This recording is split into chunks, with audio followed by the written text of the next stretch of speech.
Sexo, algo tão comum nas nossas sociedades, mas ao mesmo tempo cercado de tabus. Na maioria das vezes, conversas sobre o tema são impregnadas de moralismo, o que afeta negativamente a vida das pessoas. Um bom exemplo são os trabalhadores do sexo, que sofrem com falta de direitos, invisibilidade, preconceito. Chegou a hora de saber por que a prostituição deve ser discutida.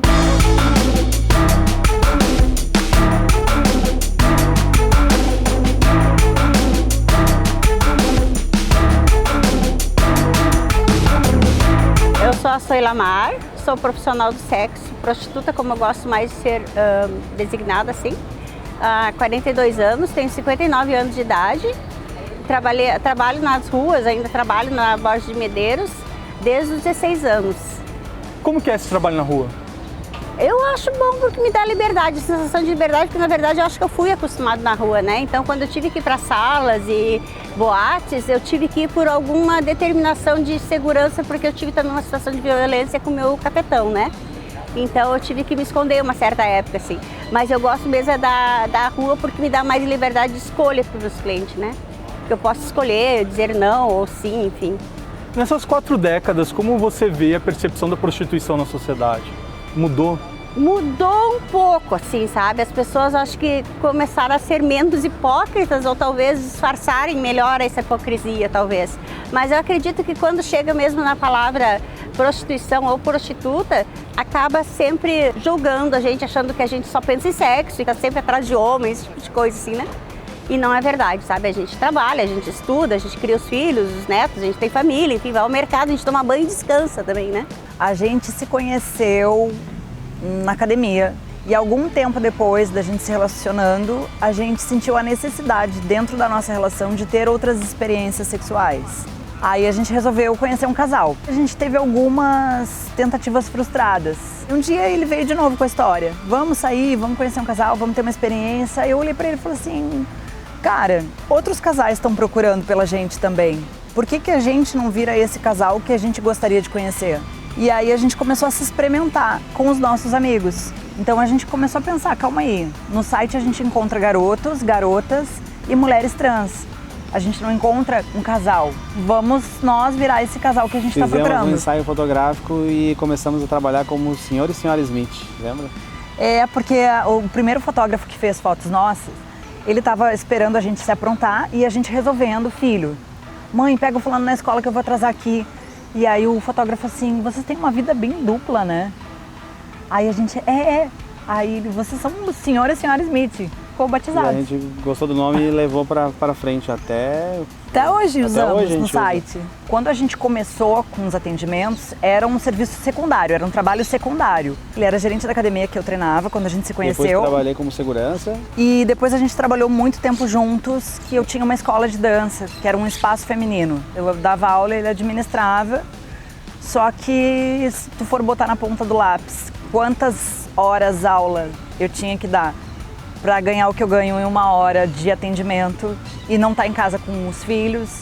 E uma coisa que pesou bastante foi que, tipo, quando a gente trabalhava, saía às 5h30 de casa, abria o estúdio às 6 horas da manhã e fechava o estúdio meia-noite, às vezes 1 hora até conseguir fechar e ir embora.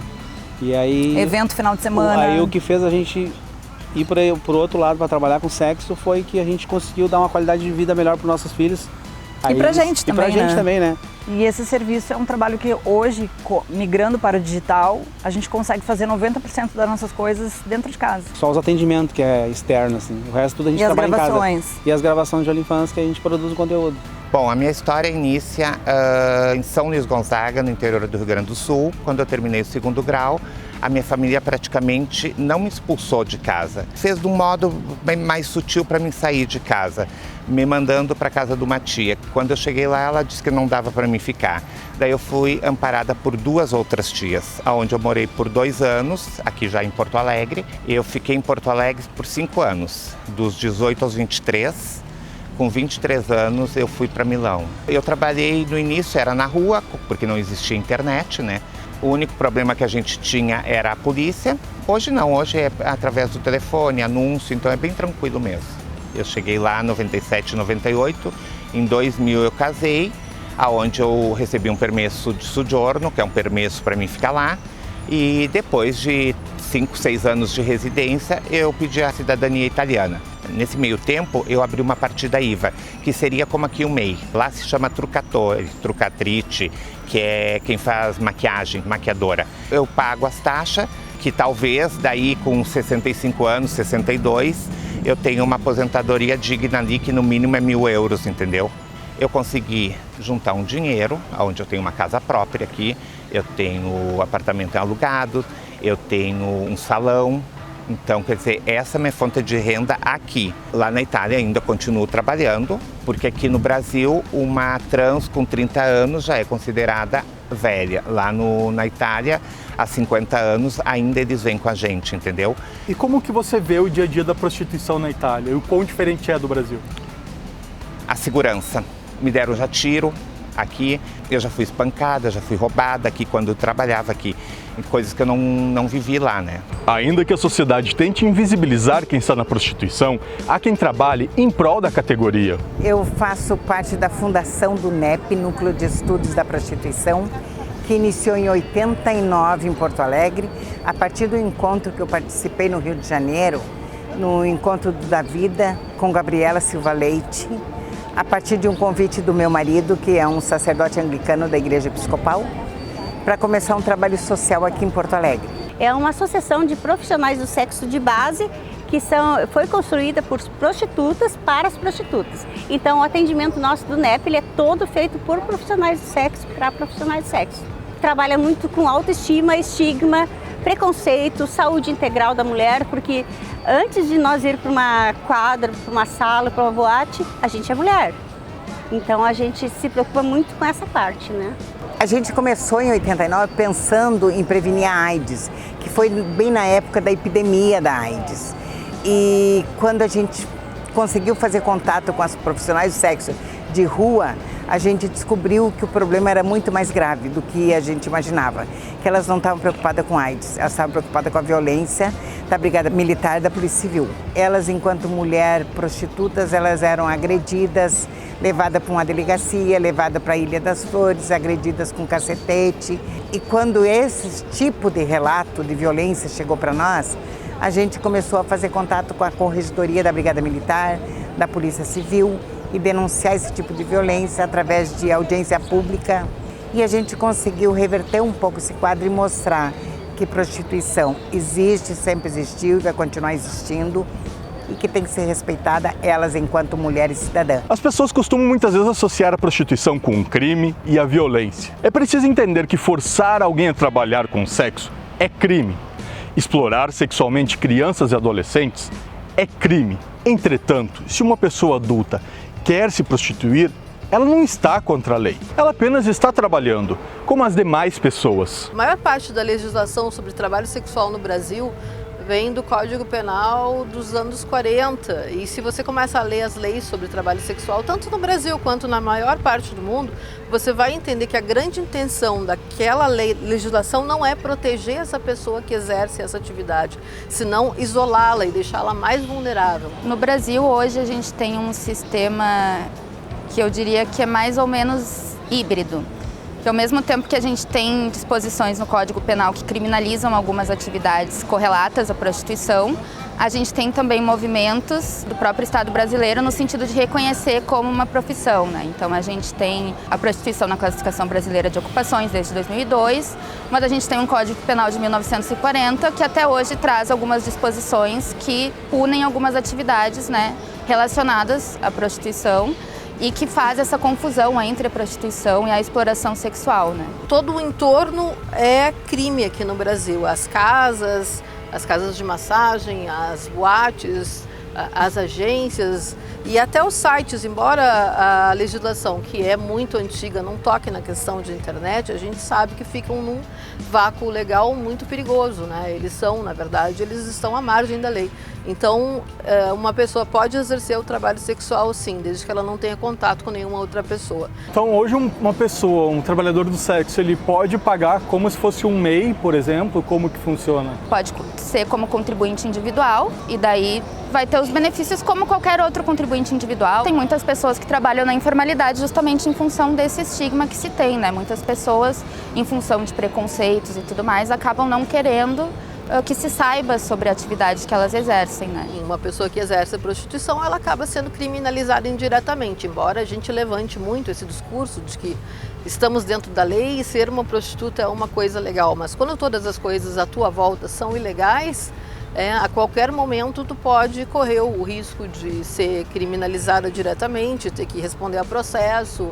Se eu moro com uma amiga e trabalho com essa amiga, né, nós não podemos fazer isso, ficamos num vácuo legal que vai dizer que eu agencio ela e ela me agencia, por exemplo, se trabalhamos juntos. O fato de a legislação continuar deste modo precisa ser combatido. Nós precisamos pensar numa regulamentação que proteja os direitos das pessoas que exercem esse trabalho e não as isole. Qual seria a regulamentação ideal? Porque eu já vi críticas, por exemplo, de você, tem uma regulamentação que você vai trabalhar numa casa com tal horário que você é obrigado a se prostituir com determinada pessoa, sabe? Sim. Que você não tem direito de escolha. O que para você seria uma regulamentação ideal? Essa questão ela independe de regulamentação. As coisas acontecem deste modo agora. Independente de ter regulamentação, as casas funcionam. Então, se eu trabalho numa casa, numa boate, eu tenho um horário para entrar, um horário para sair. Se eu não estou de acordo com as regras deles, na próxima noite eu já não posso entrar. E então isso independe de uma regulamentação. As coisas funcionam à margem da lei desta maneira. A regulamentação vai nos permitir estabelecer mais normas e mais direitos para as pessoas que trabalham do que para as casas. Eu costumo pensar nessa questão como pensar a descriminalização, não apenas uma regulamentação. No mundo inteiro só existem 2 países onde isso aconteceu. Que é a Nova Zelândia, que descriminalizou totalmente o trabalho sexual. As leis que regem esse trabalho são as mesmas leis que regem os outros trabalhos. E a Bélgica, 20 anos depois, de 2022, descriminalizou totalmente a atividade. No resto do mundo, ela é sempre parcialmente criminalizada ou está embaixo de regulamentações que segregam, como é o caso da regulamentação na Holanda. Ou regulamentações que dão mais direitos às casas do que às trabalhadoras, como é o que acontece na Alemanha. A prostituição faz parte de um espectro mais amplo de trabalho sexual, que engloba também a pornografia, por exemplo. Eu trabalho na internet. Apenas na internet eu faço fotos, eu faço vídeos personalizados, áudio, eu comercializo tudo que diz respeito à imagem do meu corpo. Você transa também com clientes online, virtualmente? Sim, a questão de videochamada que também inclui o corpo. Por que você não gosta dessas distinções que existem no trabalho sexual? Bem, primeiro que eu também me julgo comunista, né? Então eu acredito que a gente, para fazer alguma reivindicação, para a gente ter um poder de fala, a gente tem que ser uma classe trabalhadora toda unida. Eu acredito que todo mundo que comercializa atos sexuais, eles são trabalhadores sexuais, eles se prostituem. Se eu falo que eu produzo conteúdo sexual, as pessoas vão falar que eu sou uma prostituta, que eu sou uma puta. Então, eu acho interessante também usar dessa palavra como um termo de união e de luta, sabe? Porque puta não precisa ser o pior xingamento do mundo, nem filha da puta precisa ser o pior xingamento do mundo. A gente trabalha com sexo de uma forma ampla, né? Desde massagens eróticas, massagens tântricas, a gente faz conteúdo para as plataformas, a gente também tá nas páginas, né, de garotas de programa, então a gente trabalha com sexo de uma forma bem ampla, assim, né. Quando perguntam pra gente se a gente distingue, né, a criação de conteúdo, a prostituição, enfim, as profissões que tem dentro do ramo do sexo, a gente engloba todas, a gente trabalha sempre com a questão mesmo de ser profissional do sexo no geral.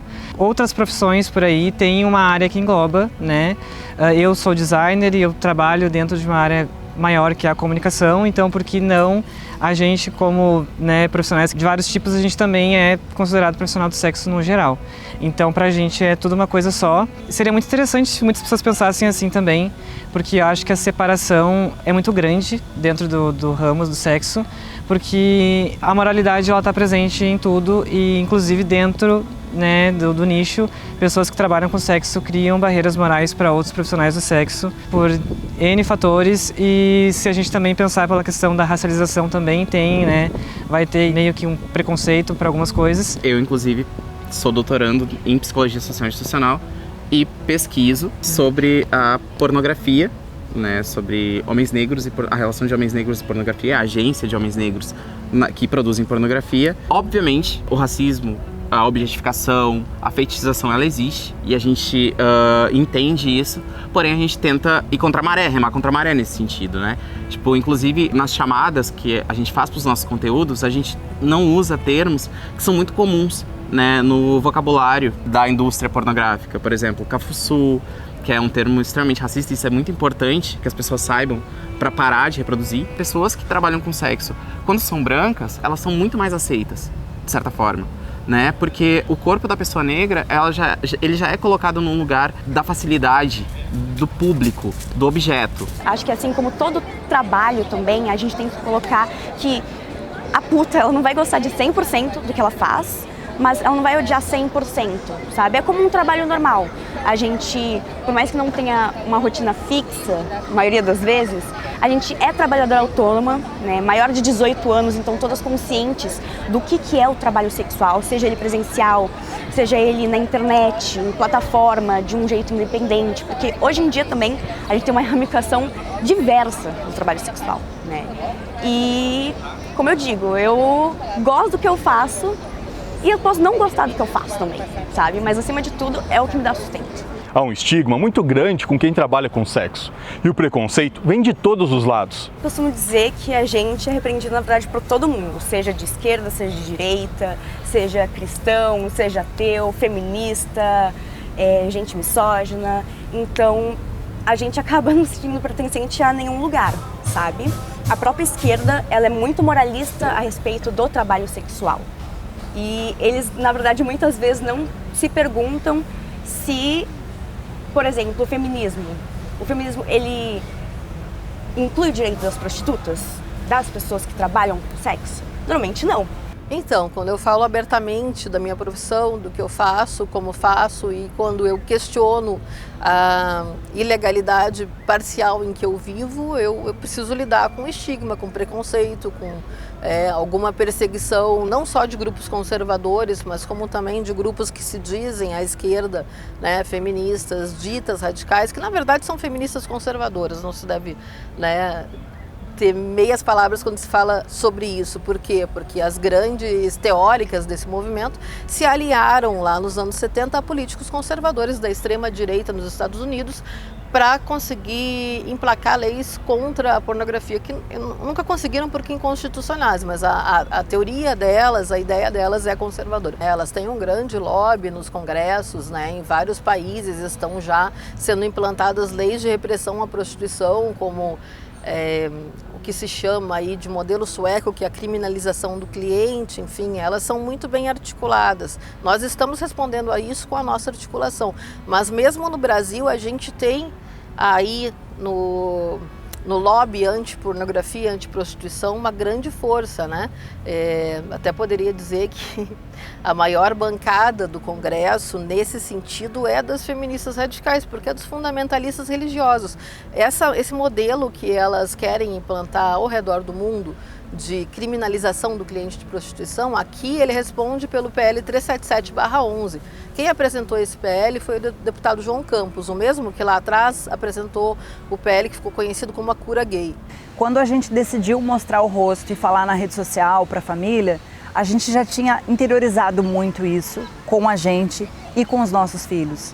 Então a gente fez um tempo de terapia juntos, a gente fez um tempo de terapia com os filhos. Quando a gente botou a cara, a gente estava muito firme.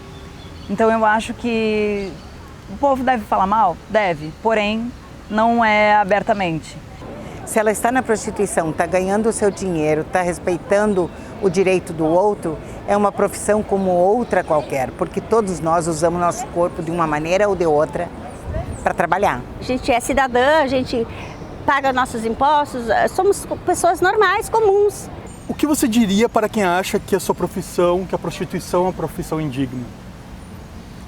Eu acho que a primeira coisa eles deveriam se colocar no nosso lugar para ver como é, porque todo mundo diz que é o modo mais fácil, não é o modo mais fácil, porque a gente aguenta muita coisa, a gente muitas vezes é psicóloga, professora, a gente faz tudo numa sessão só, entendeu? Então é bem complicado, é cansativo.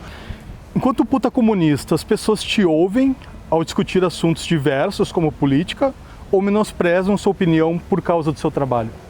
Eu acho que as pessoas elas sempre vão menosprezar a minha opinião por eu ser mulher, por eu ser prostituta e por eu ser comunista. Se eu sou puta, se eu decidir vender, comercializar essas imagens ou o meu corpo, elas imaginam que eu não tive capacidade para nenhuma outra coisa. Quando na verdade, na situação que a gente está no capitalismo, eu tive a opção, só que eu optei por ganhar mais dinheiro, porque eu preciso pagar minhas contas.